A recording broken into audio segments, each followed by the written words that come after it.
Hello and welcome to another edition of Global Positioning. As usual now, we are coming to you from the Historical Society, the Ed Craney Studio.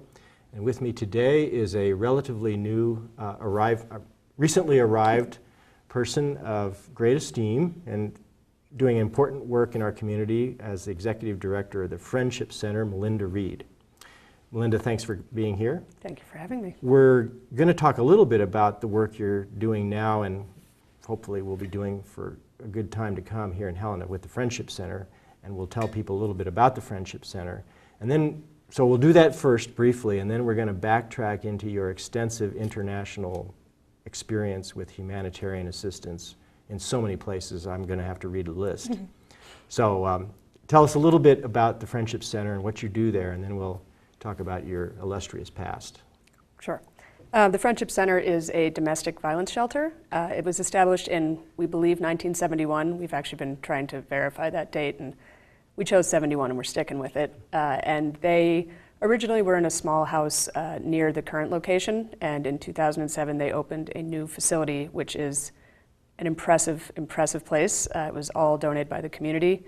It was approximately $2 million and over 3,000 volunteers. Wow. And it's a beautiful, beautiful shelter with room for 12 families. Yeah. And, you know, it's unfortunate that we need such a thing. I guess centers like the Friendship Center are probably ubiquitous across the United States Yes. because domestic violence happens. It's true. What motivated you to take the position? I think when I was looking to transition back to the U.S., at first I sort of thought to myself, what on earth am I going to do? I don't really have any skills that translate. And then I realized that many, if not most, of the issues that I worked on overseas are applicable in the U.S., just in a slightly different format. And in the case of this particular job, I worked extensively with gender-based violence overseas, and that is pretty much domestic violence and sexual violence.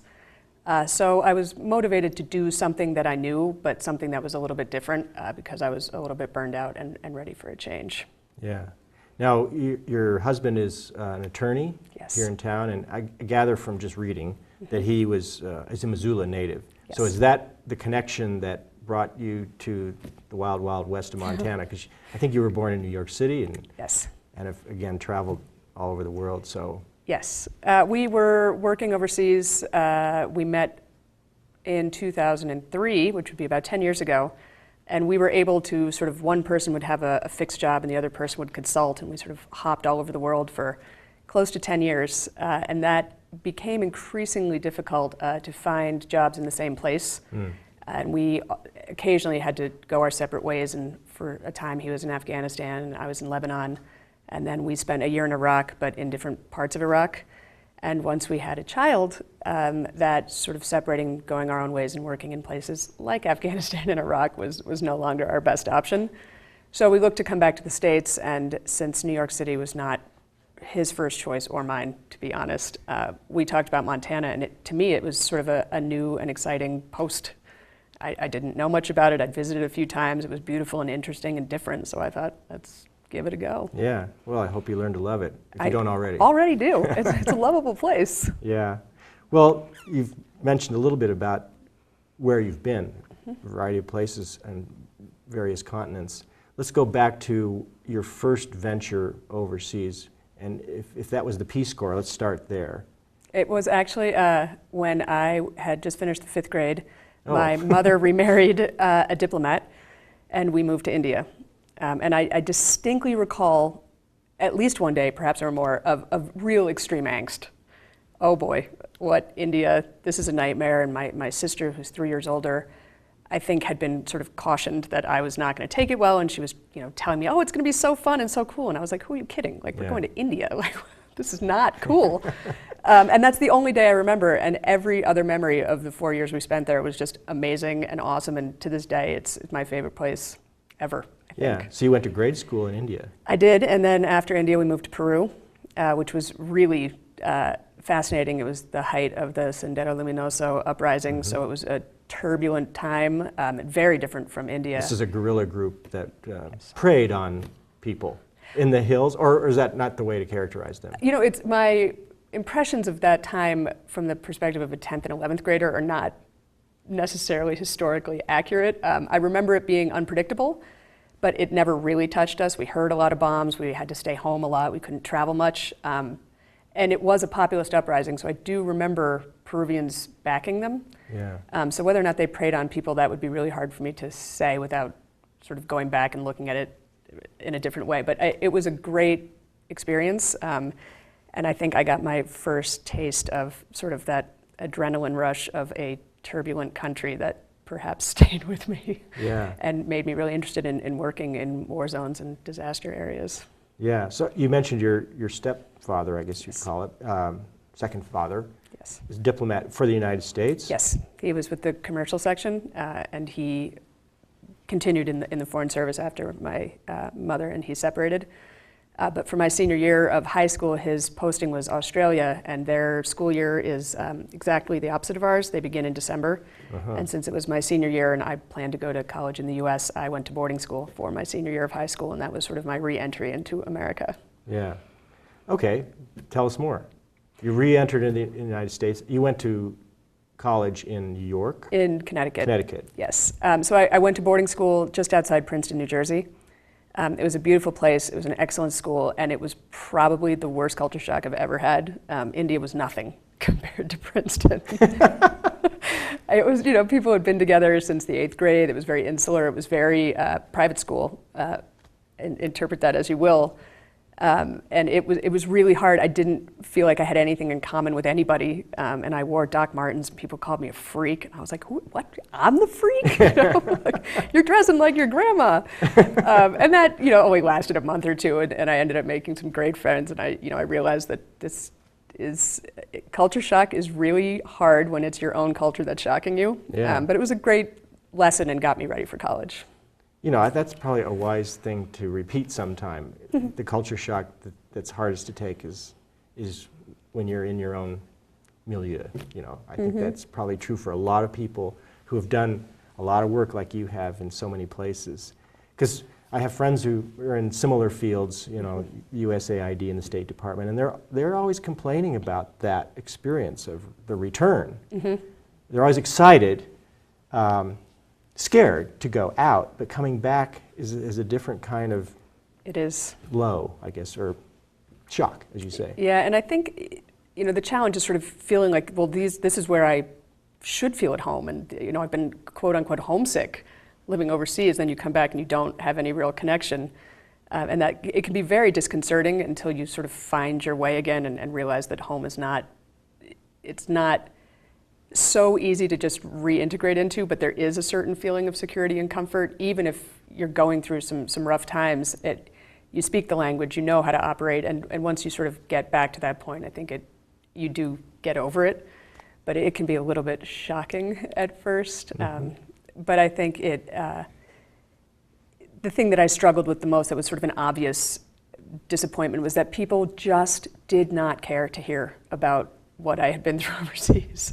Yeah. Oh, what was it like? And then their face starts to fall after your fourth word. And you're like, but I was just You don't really have up. to tell us. No, it's like, how you doing? It's a rhetorical question. Yeah. So that was hard, but I think, again, once you sort of get used to that and manage your expectations, then it's not that big a thing. So from boarding school to college, and then I know you went to graduate school. Yeah, I left college and went to Mexico to do some work on NAFTA at the embassy there. North American Free Trade Agreement. Yes, my uncle was a Commerce Department employee as well, and he was a supporter of NAFTA, and I was, just graduated from college, vegetarian, anti-NAFTA, anti-this, anti-that, and he said, do you even know what it is? And I said, that's not the point, it's bad, and I'm against it. So he sort of helped arrange an internship down there so I could learn a little bit more about it, which was a great experience, and I loved it.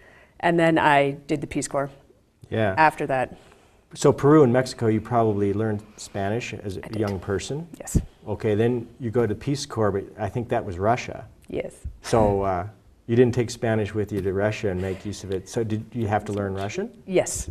Well, I mean, it's part of the Peace Corps training? You do have language training, and we had an exceptional experience. We were unable to get our visas, so then Vice President Gore, I believe that's who it was, had to go speak with Yeltsin and negotiate our visas.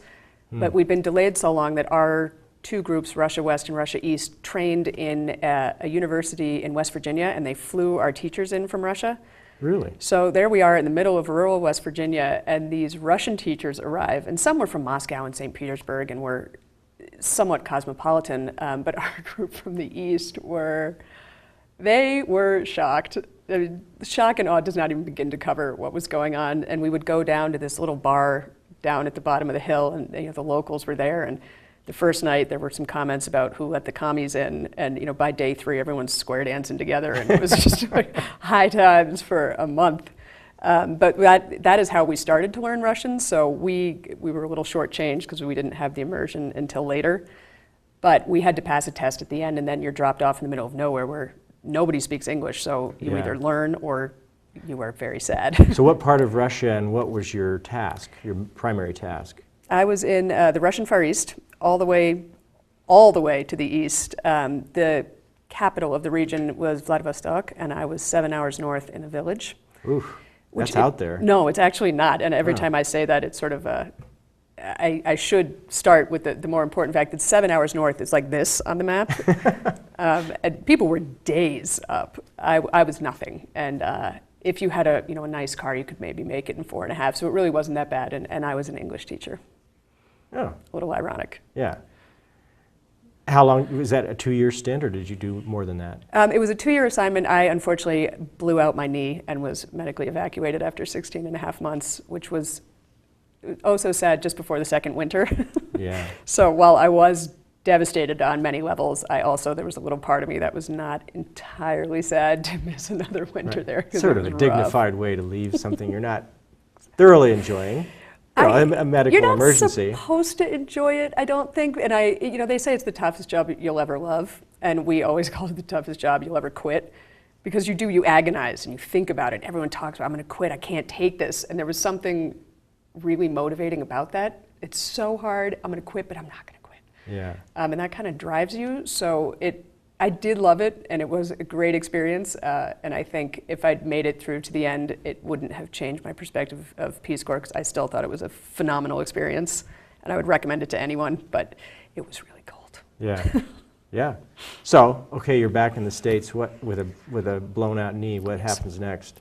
I really tried to convince myself that going to law school was a good idea. It's what I thought I had always wanted to do, and I think part of me knew that really wasn't right anymore, but it seemed, okay, I've done the Peace Corps, that was sort of where I was going, and now it's time to be a lawyer. So I was a paralegal, and I had, the knee surgery and rehab, and I was doing the LSAT prep course, and I just was not excited about any of it.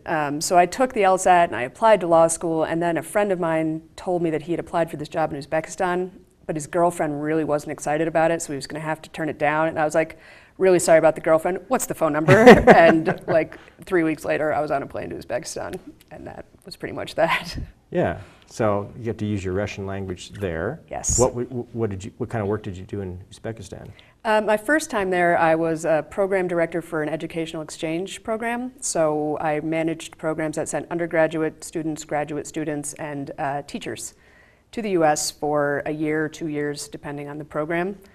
Some of them earned master's degrees. The undergraduates just spent a year, and the teachers sort of did an exchange with other teachers in America, and they didn't get any certification. They just sort of got to see what it's like to teach here. Yeah. This is in Tashkent, the capital city, or somewhere else? I was based in Tashkent, and I got to travel around and do interviews and talk to people, and it was just fun. Now, was it still formerly a part of the Soviet Union, or had become independent by the time you get there? It was independent. Yeah, it was 1996, so they had been independent for a few years. Yeah. I should know the date, but I do not.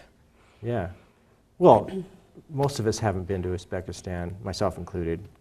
We do have a lot of relationships in Montana with Kyrgyzstan. Yes. And you'll find out more about that. You probably know a lot about it already. But briefly, describe the situation in Uzbekistan while you were there.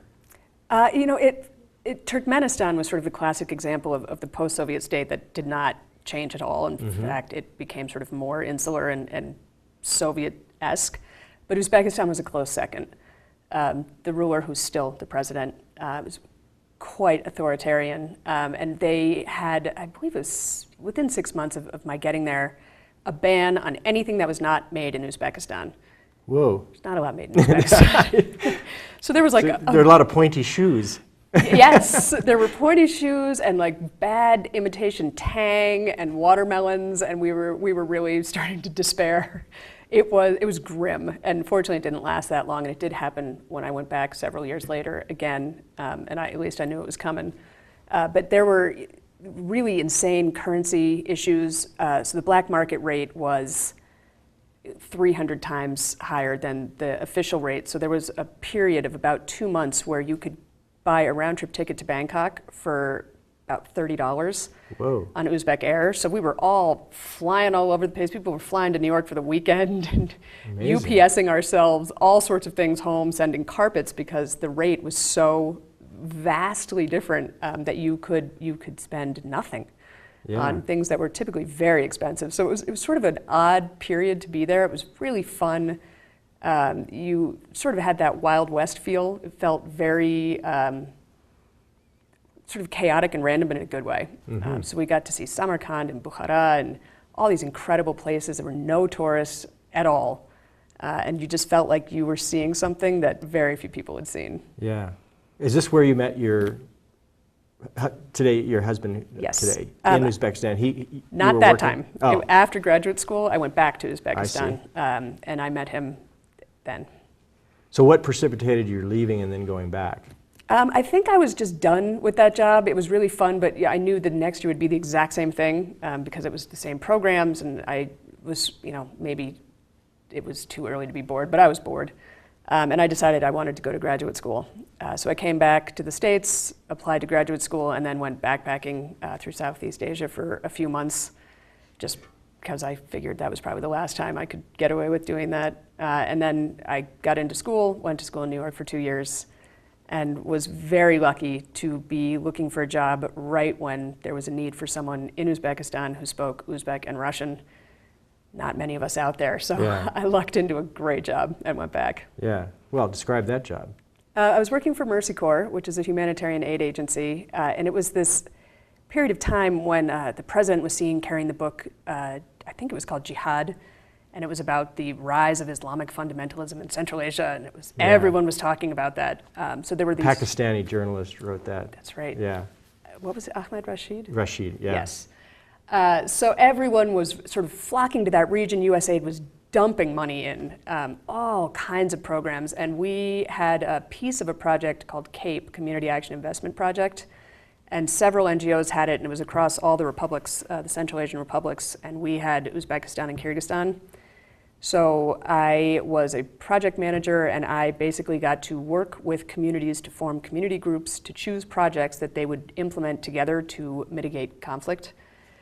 So we would, for example, have a Kyrgyz village and a Tajik village, and they would build a water project that helped both sides. And the point was the process of forming the groups and getting them talking, and it was so fun. It was hard, and we worked like dogs, but it was just an awesome experience. Yeah. How long did that go? The project was 3 years, and I stayed 2. And I met my husband about 7 months in, and his job was about a year, so we sort of ended up finishing right about the same time. Yeah. Sounds fabulous, actually. Now, That's pretty great. We haven't really, I haven't heard anything about gender-based violence or domestic violence, so when does that enter the picture of your overseas work? I did, most people go the opposite direction. They do emergency response and relief, and then sort of transition into development when they burn out. I went the exact opposite direction. I started with a 2-year project, based one place, very sort of development focused, and progressed into the more humanitarian relief side of it. So after Uzbekistan, I went on to Azerbaijan and then Georgia, where I started to dabble in relief. And then I was in Lebanon, where we had just a massive aid project after the 2006 war. Yeah. And that's when I first really started to get into relief work, including gender violence. And gender is always, a theme. It sounds sort of trite, but it's a theme in all the USAID projects. So you always have a gender component, but the actual gender violence and dealing with that, I really didn't start until about 2006. Yeah. Doing humanitarian assistance and relief work, and having done a lot of it for such a young person, now, do you have in retrospect, do you feel positive about the work you've done and the work you've observed others doing? And I ask this really because there's more and more demand in the world right now, in Syria and other places, Congo, all over the place, for humanitarian assistance. There's a call for humanitarian intervention, which is more of a military exercise that is always problematic when it happens and always problematic when it doesn't. So I guess I'm sort of winding around to get your sense of the value, the lasting impact of humanitarian relief work as an individual, but as an individual representing the United States, or at least you're financed by the United States. What are you thinking about that now, here in Montana, away from it? I think it comes in waves. Overall, I think it's worthwhile. It's great. It needs to be done. I think it's very easy to get cynical. I think that's healthy. I think it's realistic. But I do think aid has changed in a lot of ways. I remember being in graduate school during the Kosovo crisis, and people going out there, and one of my professors was managing a response out there, and he said, I met the best guy out there. He was my deputy, and he was a former roadie for, I think, Pink Floyd. And he just said, I want to help. And he got on a plane and he helped and he became a deputy. And these days, you can't get an internship unless you have like a PhD from Harvard. I mean, the aid world has become sort of professionalized in a way that I think it's becoming too formal. You're losing some really great people because it's so competitive now. So I think on that level, it's a little bit frustrating to see how aid has become this sort of bureaucratic, formal process where I think whereas before you would just do something when it needed to be done. Yeah. On the other side, I think it is important that people are taking it more seriously, and we are looking at best practices, and we are trying to sort of study the industry and make it better. It's just when you're out there in the middle of a crisis and you're being asked to fill out some form and you're standing in a refugee camp and people are literally falling over and dying from hunger, it can be incredibly frustrating to see that happen. So I think, we have to keep doing it. We have to keep doing it better, but it needs to be less politicized, and there needs to be a very clear separation between military assistance and humanitarian aid, and I am extremely adamant about that. It's dangerous, and it's confusing, and it causes problems. Yeah. Now, we're nearing the end of our conversation, unfortunately, but you've been a few places. You've been in Iraq and Lebanon, you mentioned. Are those places where you encountered this situation that makes you adamant about keeping things separate, distinct on the ground? Yeah, I encountered it in a number of places, and I think the military has a very important role to play. And I just think that when you confuse the roles and you have the military handing out humanitarian assistance in uniform, not in uniform, it makes it very easy to confuse an aid worker for a military person. And when you have, warring factions who are not necessarily taking the time to make distinctions, it puts aid workers at risk. Yeah. And I think that the military has capabilities and logistics that nobody else has. So there are great ways the military can be involved. I just think it's something that needs very careful thought, or else it can become quite dangerous. Yeah.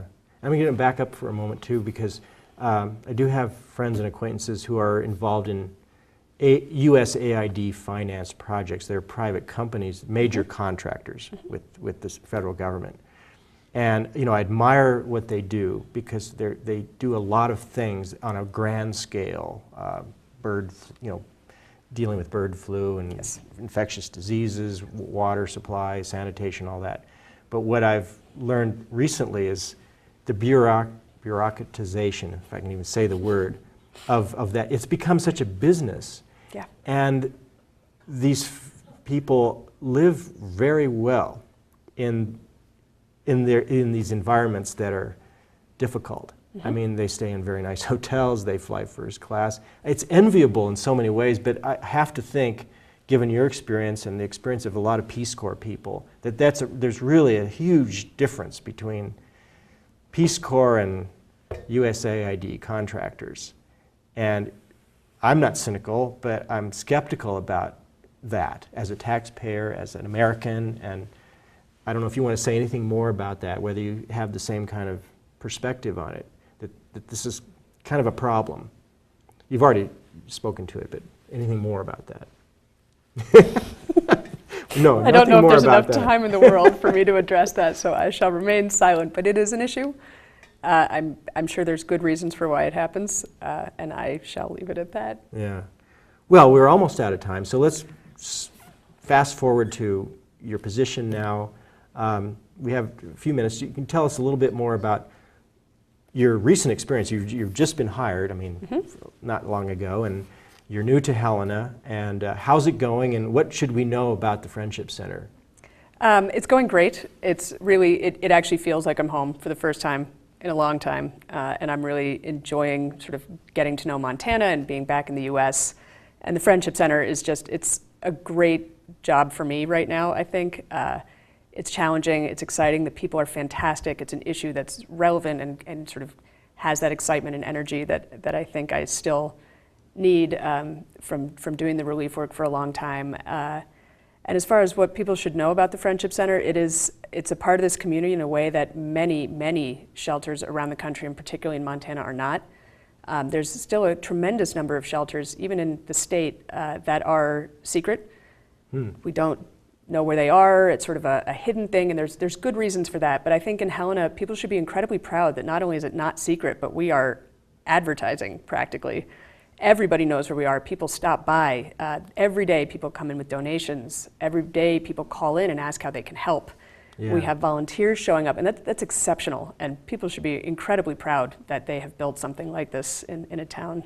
Yeah. You know, out here, it's really impressive, and I think it is up there with some of the nicest facilities I've ever seen. Wow. Well, that's good to hear, and you know, I should pay more attention as a resident of this city.